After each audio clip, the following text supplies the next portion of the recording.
जय श्री कृष्णा, जय श्री राधे, जय गौ माता, जय गोपाल। कहते हैं कि ज्ञानी भोगे ज्ञान से, अज्ञानी भोगे रोए, देदारी को दंड है रोक सके ना कोई। ज्ञानी अपने ज्ञान के द्वारा अपने जीवन का निर्वाह करता है और अज्ञानी हमेशा रोता रहता है। ज्ञानी को कभी पूछ लो कैसे हो तो यही कहता है कि सदा दिवाली साधु की आठों पैर आनंद। और अज्ञानी को कभी पूछ लो कैसे हो, किया हो, बोले मर गया। तो मुझे एक बात याद आ गई, जिसके पास में ज्ञान होता है, ज्ञानम परम लब्धा शांति है। ज्ञान एक परम शांति का नाम है। ज्ञान अगर मिल जाए तो इंसान को परम शांति की प्राप्ति हो जाती है। एक छोटी सी कहानी है, बड़ी सुंदर है। एक राजा था, बड़ा ज्ञानी था, उसकी एक बेटी थी, वो भी ज्ञानी थी। तो राजा के मन में विचार आया कि मेरी एक ही एक बेटी है, अगर मैं किसी ज्ञानवान को अपनी बेटी को ब्याह दूं तो मेरी बेटी को तो सुखी रखेगा ही रखेगा, साथ ही साथ मेरा राज्य भी सुखी हो जाएगा। वृद्धावस्था आ रही है, अब सब कुछ छोड़ करके भगवान का चिंतन मनन स्मरण मुझे करना चाहिए, संन्यास ले लेना चाहिए। तो उसने अपनी बेटी से कहा कि बेटी अब तुम बड़ी हो गई हो और बेटियां हमेशा पराया धन कहलाती हैं, तो अब तुम्हारा विवाह कर देना चाहिए। मेरे मन में ऐसा विचार है, तो उसके लिए स्वयंवर रचाया जाएगा, लेकिन स्वयंवर के अंदर क्या परीक्षा रखें। पहले जमाने में परीक्षा ली जाती थी, गुण और अवगुण देखे जाते थे कि बेटी को जब भी ब्याहते थे तो उसके गुण, उसमें गुण कितने हैं और अवगुण कितने हैं, तो गुण अवगुण देख करके बेटी को ब्याहा जाता था। आजकल तो जमाना बदल गया है, आजकल तो धन देखा जाता है, जमीन कितनी है, जायदाद कितनी है, कोठी कितनी है, दुकान कितनी है, मकान कितना है, और धन को देख करके हम लोग अपनी बेटी को ब्याह देते हैं। लेकिन हमेशा याद रखें, धन में अगर शांति होती तो दुनिया का बादशाह कहलाने वाला सिकंदर सबसे ज्यादा शांत होता था। सिकंदर की तिजोरियों की चाबियां जो थी वो 40 ऊंटों पर लादी जाती थी। चाबियां, अपार धन था उसके पास में, और उसने ये घोषणा करवा दी थी धन के लोभ में कि जो गड़े हुए मुर्दे हैं उनके मुख में एक सिक्का डाला जाता है। जब आपको पता होगा तो वो सिक्का भी उसके मुख से निकाल लिया जाए और मुर्दों को भी उखाड़ दिया जाए, और वो सिक्का जो है वो मेरे राजकोष में जमा होना चाहिए। सिकंदर ने ये घोषणा करवाई थी, और गड़े हुए मुर्दों को भी कहते हैं कि उखड़वा लिया था उसने धन के लोग। लेकिन जब वो मरा, अंतिम समय जब उसका आया और उसकी अर्थी को ले जाकर के कब्र में जब गाड़ा जा रहा था, तो एक शायर ने एक शेर लिखा कि इकट्ठे कर जहां के जज जो दो जहान के मालिक थे, सिकंदर गया जब इस दुनिया से तो दोनों हाथ खाली थे। धन में अगर शांति होती, सिकंदर सबसे ज्यादा शांत होना चाहिए था, रावण सबसे ज्यादा शांत होना चाहिए था, लेकिन धन में शांति नहीं, ज्ञान में शांति, भक्ति में शांति, परमात्मा के चिंतन मनन स्मरण में शांति है। बेटी ने कहा कि पिताजी मैं उससे शादी करूंगी जिसको 20 तक की गिनती आती है। पिता ने भी मन में विचार किया कि 20 तक की गिनती, बोले हाँ पिताजी, और सभी को निमंत्रण पत्र के नीचे ये भी लिख देना कि अगर 20 तक की गिनती नहीं आई तो उसे 20 कोड़े खाने पड़ेंगे, ये मेरी शर्त है। बाप भी समझ गया कि इसमें कोई ना कोई राज जरूर है। निमंत्रण दिया गया, स्वयंवर के लिए सभी को बुलाया गया, सभी राजा लोग इकट्ठे हुए। अच्छा, निमंत्रण के अंदर यह भी कह दिया गया था कि कोई भी हो सकता है, जरूरी नहीं कि वो राजा, कोई भी हो, वो 20 तक की गिनती गिने और राजकुमारी को ले जाए। अब सभी देश विदेश के जितने भी राजा थे, सभी लोग थे, वो आए और आकर के निज निज आसन बैठे, राजा अपने अपने आसनों पर विराजमान हुए। कई तो एडवांस में आकर के बैठ गए शादी की लालच के अंदर कि राजकुमारी सुंदर भी है, सुशील भी है, सियानी भी है, ज्ञानवान भी है। अरे 1 से 20 तक की गिनती की तो बात है, कुछ लोग तो ये विचार करने लगे मैंने बीए किया, मैंने बीएड किया, मैंने बीएससी किया, मैंने एमएससी किया। 1 से 20 तक की गिनती तो साधारण दूसरी क्लास में, पहली क्लास में पढ़ने वाला बच्चा भी पढ़ सकता है, ये तो साधारण परीक्षा है। तो इस भूल से सभी के सभी इकट्ठे हो गए। अब पहले सीट पर जो राजा बैठा था उसने पड़ोस वाले राजा से कहा, अरे मैंने बीए की हुई है, 20 तक की गिनती तो मैं यूं गिन दूंगा, यूं। उन्होंने कहा कि अरे बात तो ठीक है तुम्हारी। अब जो पास में बैठा था दूसरे नंबर पे राजा, उसने मन में विचार किया कि भगवान करे कि ये गिनती भूल जाए। अगर ये गिनती भूल गया तो हे गणपति गणेश जी महाराज, मैं आपको 5 किलो लड्डू चढ़ाऊंगा। तीसरे वाले ने ये सुन लिया तो तीसरे वाला कहता है कि हे गणपति गणेश, मैं आपको 11 किलो लड्डू चढ़ाऊंगा। चौथे वाले ने सुना तो उसने कहा कि मैं 21 किलो लड्डू चढ़ाऊंगा। ऐसे करते हुए जो लड्डुओं का वजन था वो क्विंटलों तक पहुंच गया। इंसान बड़ा स्वार्थी होता है। जब भगवान से कुछ चाहिए होता है तो भगवान के पास में जाता है, तो कोई आए तो बेटा मांगे भेंट रुपया लीजिए जी, कहे कबीर सुनो रे साधु अंधों को क्या दीजिए। जब बात क्विंटलों तक पहुंची, प्रारंभ हुआ, परीक्षा देने के लिए सभी तैयार, 1 से 20 तक की गिनती गिनने के लिए तैयार। एक तरफ चंडाल को खड़ा कर दिया गया कि भाई जिसको नहीं आए उसको 20 तक जो कोड़े लगाने हैं वो तो तैयार है ना, वो भी कोड़े को तेल लगा करके तैयार। अब पहले राजा को कहा गया कि आप सभी जानते हैं कि जो भी 20 तक की गिनती गिनेगा हमारी राजकुमारी उसी के साथ में विवाह करेगी। इस स्वयंवर में ये परीक्षा रखी गई है।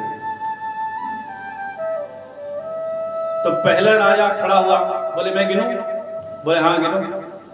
तो गिनना प्रारंभ कर दिया। बोले 1 2 3 4 5 6 7 8 9 10 11 12 13 14 15 16 17 18 19 20। उसने इतनी स्पीड के अंदर गिना, 20 तक की गिनती गिन दी, क्योंकि उसको जल्दी थी, एक्साइटमेंट ज्यादा था, शादी फटाफट हो जाए, 20 तक की गिनती जल्दी जल्दी में गिन दी।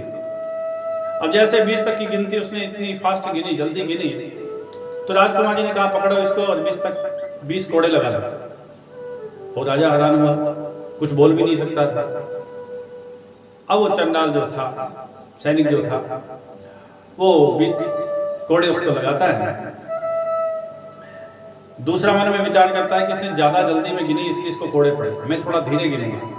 तो वो धीरे गिनना प्रारंभ करता है। बोले 1 2 3 4 5 6 7 8 9 10 11 12 13 14 15। उसने भी 20 तक की गिनती गिनी।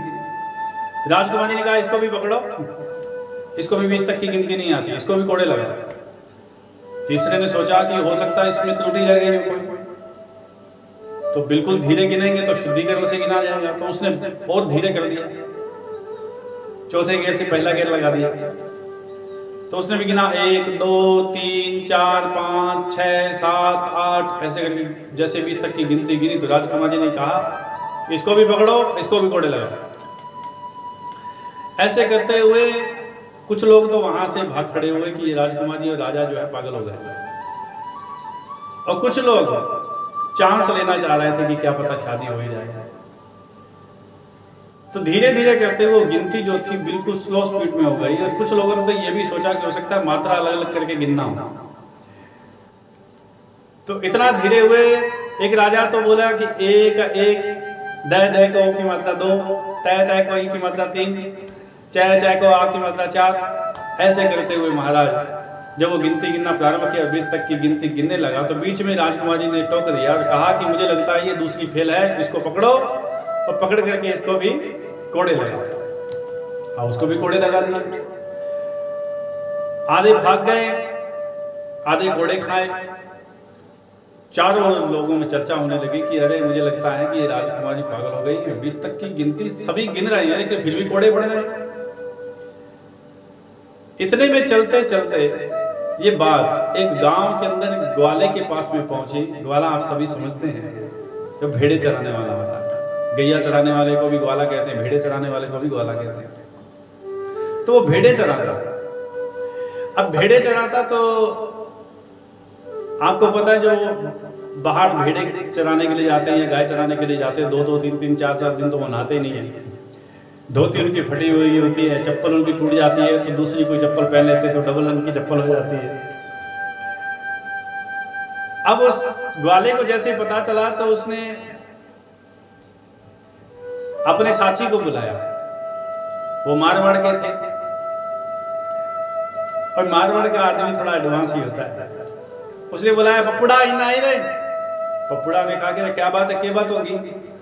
बोले तू आ बेटा जी की है, बेटा ने संभाल, मैं अभी गए और अभी आयो,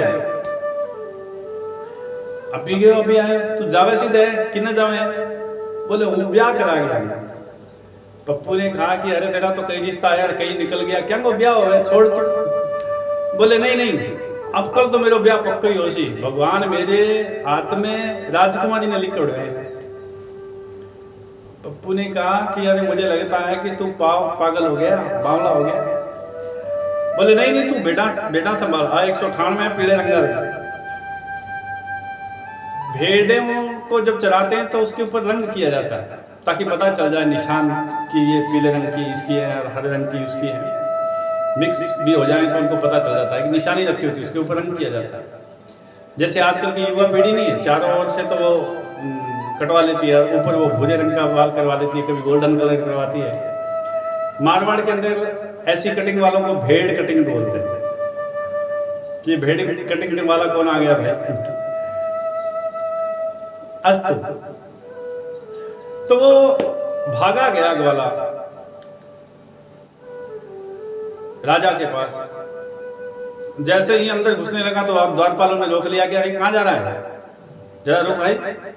बोले कि अरे मैं अंदर जा रहा हूँ। क्यों जा रहा है? बोले हूँ ब्याह कराने जाऊंगा, ब्याह कराने जाऊंगा। बोले तेरा दिमाग खराब हो गया, राजकुमारी है वो, फिर क्या हो गया? जो उसने शर्त रखी है वो शर्त मैं पूरी करूंगा, नहीं तो मुझे 20 के बजाय 40 कोड़े लगा लेना।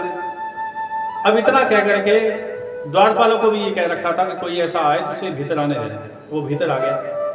भीतर गया तो सामने देखा कि वो नाश्ता पानी करने के लिए राजा और राजकुमारी गए हुए थे। तो वो सीधा सामने वाली जो बड़ी सीट थी, राजा का सिंहासन, उस पर जाकर के बैठ गया। आसपास के जो सैनिक थे उन्होंने रोका, अरे तू कौन? बोले हूँ थारो जवाई। कौन आ रहा? राजा कहाँ है, उसको बुलाओ। अब वो गए, सैनिकों ने जाकर के, द्वारपालों ने जाकर के कहा कि राजा जी कोई पागल आया है और वो ये बात कह रहा है। राजा गए, राजा ने जाकर के फिर पूछा कि अरे भाई तू कौन है और मेरे सिंहासन पर कैसे बैठा? बोले हूँ थारो होना लो जवाई। वो भोला भाला था। बोले होने वाला जवाई? बोले हाँ। अब आप बात ही करते रहोगे कि जी की मेरी होना लिया बिना भी बुला सकूं, बिना बुला लिया जी का 20 तक की गिनती मन गिननी सुननी है। अब राजकुमारी को बुला करके लाए कि ये आया है शादी करवाने के लिए।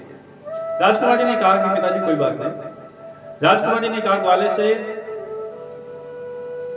कि तुम्हारा परिचय तू कौन है? बोले मैं परिचय तो बाद में देश हूं, लेकिन अठाई कोई पानी पूनी प्यास ही कि ये बैठा से पहला पानी पूनी तो प्या दो, थारा होना लाऊं। अब उसको पानी वानी पिलाया गया। पिलाने के पश्चात राजकुमारी ने कहा तुम्हें पता है कि 20 तक की गिनती गिननी है? बोले हाँ मन्याची तेरा ध्यान है। तो गिन। बोले गिनूं क्यों? तू गिन। अब सभी हैरान हो गए कि ये क्या कह रहा है। राजकुमारी भी समझ गई कि कोई ना कोई बात जरूर है। राजकुमारी ने कहा कि एक, तो ग्वाला क्या कहता है? बोले एक ईश्वर, भगवान एक है। कोई अल्लाह कहता है, कोई वाहिगुरु कहता है, कोई राम कहता है, कोई रहीम कहता है, कोई गॉड कहता है। अपना अपना तरीका है, अपने अपने तरीके से भगवान को सभी मानते हैं। गुरबानी के अंदर गुरु नानक देव जी भी कहते हैं कि अव्वल अल्लाह नूर पाया, कुदरत दे सब बंदे, एक नूर ते सब जग उपजया, कौन भले कौन मंदे। वो परमात्मा एक है, उसको भजने का नाम अनेक है, उसको भजने के तरीके अनेक हैं, लेकिन वो परमात्मा एक है। जैसे नल अनेक है लेकिन सभी के अंदर पानी तो एक ही है, उसी प्रकार परमात्मा एक है। आपने जमीन बदल ली, जायदाद बदल ली, बांट ली, मकान बांट दिए, चूल्हे बांट दिए, यहां तक कि आजकल चूल्हे भी बढ़ गए। लेकिन किसी में हिम्मत है कि वो इस आसमान को बांट सके? आसमान तो सभी का एक ही है। क्या ईद का चांद अलग है और करवा चौथ का चांद अलग है? ये तो इंसान ने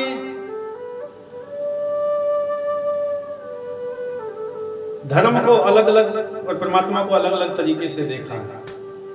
वो कहता मेरा धर्म ये है, तुम्हारा धर्म ये है।